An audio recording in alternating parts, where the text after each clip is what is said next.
Le boycott des bus de Montgomery, c'est une histoire qui est souvent résumée un peu trop vite à une seule femme et un seul geste. Mais la véritable histoire, elle, révèle une stratégie, une communauté et un courage qui ont été préparés de longue date. Allons voir ensemble ce qui se cache vraiment derrière le mythe. Bon, commençons par remettre en question cette histoire qu'on a presque tous apprise.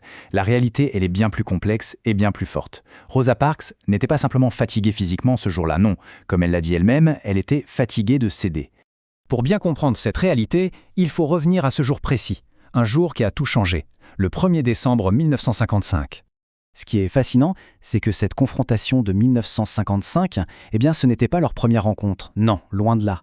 12 ans plus tôt, en 1943, ce même chauffeur, James F. Blake, l'avait déjà mise dehors. Son geste n'était donc pas une réaction à chaud, impulsive, mais plutôt l'aboutissement de toute une histoire de résistance face à l'humiliation.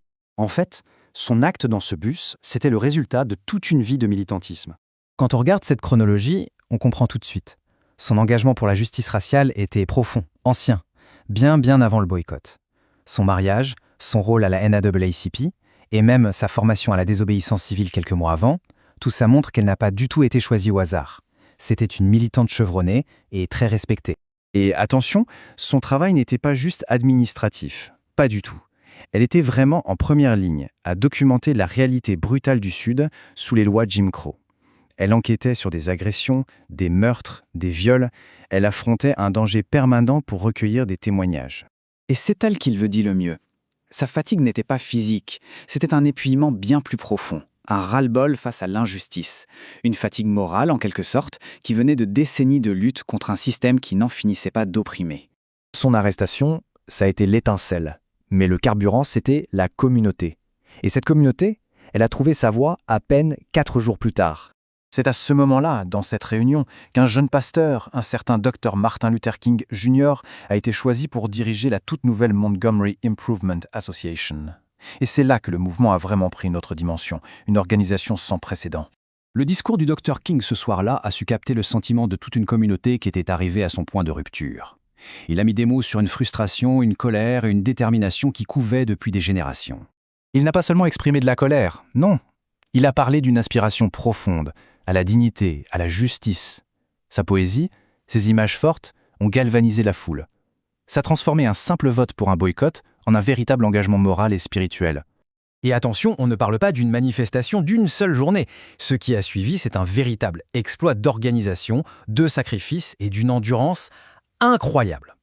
381, c'est le nombre de jours. 381 jours pendant lesquels la communauté noire de Montgomery a refusé de monter dans les bus ségrégés de la ville.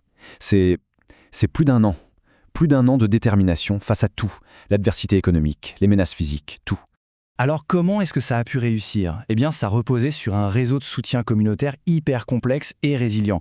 On parle d'un système de covoiturage, de gens qui marchaient des kilomètres tous les jours. C'était une véritable machine logistique qui tournait grâce à la solidarité et à un objectif commun. Cette image, elle est un peu plus tardive, c'est vrai, mais elle capture parfaitement cet esprit. Ce courage collectif et cette détermination qui ont été le moteur du boycott. On y voit cette unité qui a rendu la victoire possible. Alors, la question, c'est pourquoi est-ce que cette histoire est si importante aujourd'hui ? Tout simplement parce que l'héritage du boycott, il est bien vivant. Et il continue d'inspirer activement les nouvelles générations. Le boycott, c'est vraiment l'exemple parfait d'un héritage vivant. C'est une histoire qui ne reste pas coincée dans les livres d'histoire, mais qui continue d'éclairer et de motiver les actions d'aujourd'hui. D'ailleurs, voyons un peu comment cet esprit de 1955 est en train d'être ravivé, 70 ans plus tard. Ce tableau le montre très bien. On voit le lien direct entre la protestation de l'époque et les actions commémoratives qui sont prévues. Le but, ce n'est pas juste de se souvenir, non. C'est de recréer cet élan de 1955 pour faire face aux défis d'aujourd'hui. L'accent est clairement mis sur la transmission. Il s'agit de passer le flambeau, de donner aux jeunes les outils dont ils ont besoin pour continuer cette lutte pour la justice. Au fond, l'histoire du boycott des bus de Montgomery nous le montre bien. Il faut plus qu'une seule personne. Il faut une communauté qui soit préparée, une organisation stratégique et un courage qui dure. C'est la grande leçon de 1955, et c'est sans doute le grand défi de demain.